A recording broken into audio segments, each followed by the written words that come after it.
যখন ডক্টর ইউনূস এখান থেকে যদি চলে যাওয়া লাগে তখন বাংলাদেশের মানুষ হারে হারে টের পাইব যে ডক্টর ইউনূস কী ছিল। ডক্টর ইউনূস সাহেব আমাদের বিশ্বের একটা গর্ব লোক। ওনাকে যারা হেনস্থ করবে তারা হারে হারে টের পাইব যে উনি কী।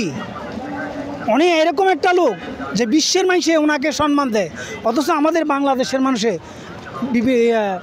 ডক্টর ইউনূস সাহেবকে সম্মান দিতে জানে না। উনি তো প্রথমেই বলছে যে আপনারা যদি আমাকে চান তাহলে আমি আপনাদের জন্য আমি কিছু করব। সেই কথাটাই তো জনগণ ঠিকই চায়, কিছু চামচা আছে, ওই চামচারা ওনাকে এই কাজটা সফলতা করতে দেয় না। তো যারা করতে দেয় না তাদের পরিণত কী হবে এটা পরে বুঝবে। যখন ডক্টর ইউনূস এখান থেকে যদি চলে যাওয়া লাগে তখন বাংলাদেশের মানুষ হারে হারে টের পাইব যে ডক্টর ইউনূস কী ছিল। আর উনি না বসলে এই বাংলাদেশের যেই পরিস্থিতি শেখ হাসিনা করে দিয়ে গেছে আর এই বাংলাদেশ আর ঘুরে দাঁড়াইতে পারতো না।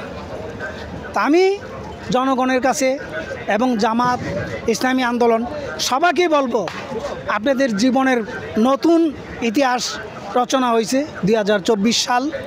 আপনারা যদি সত্যকে গোপন করেন তাহলে আপনারা এটার পরিণত এরকমই ভোগ করবেন। আর যদি সত্যকে গোপন না করেন, সত্যকে সত্যই প্রমাণ করেন, তাইলে এই দেশ অবশ্যই বিজয় হবে। আর এই দেশ বাংলাদেশ, সিঙ্গাপুর, জাপান তার চেয়ে বেশি উন্নত হবে যদি ডক্টর ইউনূসকে ক্ষমতায় রাখে। কারণ উনি যে পানো সাপের লেজ দিয়া কান খাজাইলে পানো সাপ যে কী সব দিব এটা তো পানো সাপই ভালো জানে।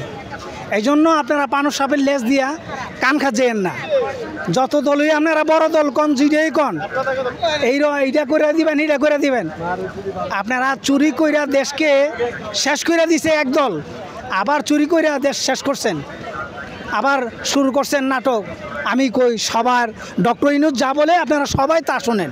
ডক্টর ইউনূস এই দেশের একটা গর্ব এবং ডক্টর ইউনূস ওনার আপ্যায়ন চেষ্টা করবে এই দেশকে একটা সৌন্দর্য করার জন্য।